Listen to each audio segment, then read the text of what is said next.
दोस्तों आज मैं मिला हूँ एक ऐसे व्यक्ति से जो कि अहमदाबाद साइबर क्राइम डिपार्टमेंट में काम करते हैं। तो आइए साइबर क्राइम के बारे में जानते हैं कुछ फैक्ट्स। अगर किसी के साथ फ्रॉड होता है तो उसे क्या करना चाहिए? जैसे आपके साथ फ्रॉड हुआ है तो तुरंत 1930 डायल करके आप कंप्लेन रजिस्टर करवा सकते हो। आपकी जो नजदीक का पुलिस स्टेशन है आपकी कंप्लेन वहां आ जाएगी। तो जैसे कि किसी ने 1930 पर कॉल करके कंप्लेन करवा दी, तो उसके बाद वो सिस्टम कैसे काम करता है? गवर्नमेंट ने जो पोर्टल बनाया है एनसीसीआरपी, ठीक है, तो तुरंत जो भी आपका पैसा जिन जिन अकाउंट में जाता है तो विद इन 5 मिनट के अंदर वो अकाउंट फ्रीज कर देते हैं। वो पहला अकाउंट में गया, उसके बाद पैसा आपका दूसरा अकाउंट में भी जाता है और उसके आगे तीसरा अकाउंट में भी जाता है, तो तीनों तीन अकाउंट फ्रीज कर देते हैं साइबर वाले और आपका पैसा होल्ड लगाते हैं।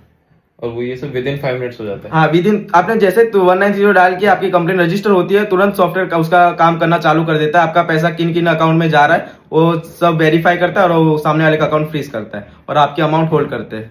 तो जैसे ज्यादातर जैसे आपको पता चलता है तो ये अकाउंट्स किन के होते हैं? जैसे जो मिडिल क्लास लोग हो गए, जो गरीब है, जैसे खेडूत लोग हो गए, उनके अकाउंट में वो लोग फ्रॉडर क्या कहते हैं, उनका अकाउंट परचेज कर लेते हैं 2-3 हजार में और उनके अकाउंट में पैसे डलवाते हैं। अब इन्वेस्टिगेशन करते हैं तो उनका अकाउंट पकड़ा जाता है, वो फ्रॉडर पकड़ाता ही नहीं है और उनके अकाउंट में से वो पैसा निकाल लेता है। वो लोग फ्रॉडर क्या करते हैं, उनका अकाउंट बाय कर लेते हैं और उनके अकाउंट में पैसे डलवाते हैं, जैसे वो फंसे ना उस वजह से, और उनके अकाउंट में पैसे डाल के वो लोग निकाल लेते हैं। तो इन केसेस में फ्रॉडर कब बच के निकल सकता है? आपके जैसे फ्रॉड हो गया और आप कंप्लेन करने का डिले करते हो तो वो क्या करते हैं, एटीएम में से पैसा निकाल लेता है। उसके बाद उसको टाइम ज्यादा मिल जाता है तो पैसा निकाल देने के बाद वो पकड़ना मुश्किल हो जाता है उसको। लोग इसमें गलती क्या करते हैं?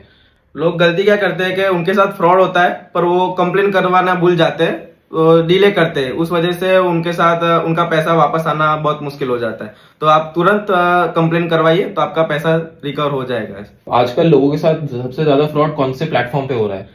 जैसे कि टेलीग्राम हो गया, ठीक है, टेलीग्राम पे स्टॉक मार्केट के नाम पे बहुत फ्रॉड चल रहा है। पूरा टेलीग्राम देखे तो अभी 99% फ्रॉड ही चल रहा है। जो भी आपको इन्वेस्टमेंट करवा रहे हैं स्टॉक मार्केट में, आपको पहले स्टार्टिंग में आपको लालच देते कि आप 2000 देते हो तो सामने 4000 भी देंगे, 4000 देते हो तो सामने 8000 देंगे। जैसे बड़ी बड़ी अमाउंट होती जाएगी आपको उतना लालच आता जाएगा और फिर लास्ट में क्या कहते हैं, आप बड़ी अमाउंट डाल रहे हैं 50,000 1 लाख, तो लास्ट में वो आपके साथ फ्रॉड कर देंगे, वो कंपनी ही बंद कर देंगे और आपके साथ ऐसे फ्रॉड होते हैं। और जैसे कि दूसरा प्लेटफॉर्म इंस्टाग्राम हो गया, आप इंस्टाग्राम से भी शॉपिंग कर रहे हैं तो भी टोटल इंस्टाग्राम फेसबुक से भी आप जो भी रील देख के मंगवा रहे हैं कि हाँ 99 रुपीज में इतना कम सस्ता में मिल रहा है, आईफोन में 200 रुपए का मिल रहा है, ऐसा सब जो एडवर्टाइज आ रही है वो सब टोटली फ्रॉड है। आपको स्टार्टिंग में सब ओरिजिनल वेबसाइट के जैसे इंस्टाग्राम में से आप जो फ्लिपकार्ट में भी जा रहे हो इंस्टाग्राम के थ्रू, वो भी आपको पूरा फेक पेज ही मिलेगा, उसमें से भी आप ऑर्डर कर रहे हो टोटली फेक ही होता है और लास्ट में आपके साथ फ्रॉड ही होता है। तो आपको शॉपिंग करना है या इन्वेस्टमेंट करना है तो जो भी जेन्युइन एप्लीकेशन है वो यूज करिए।